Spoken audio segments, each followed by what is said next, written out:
Ayan mga kamamshi, yan, ganyan din ba kayo na nagle-labor kasabay yung pulikat?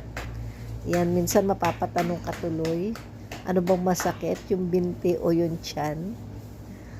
Yan, so hilutin muna natin si mamshi at malapit na siyang umire.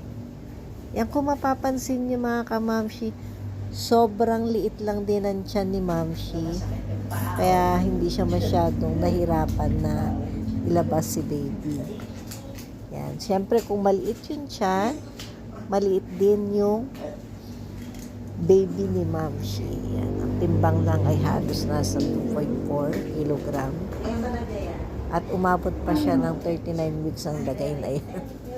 Pero yan, thank God, at nakaraos sa si mamshi ng walang swero at wala rin siyempreng tahi dahil nasa normal lang naman ang ating pundik height at okay naman yung kanyang hemoglobin. Ayan.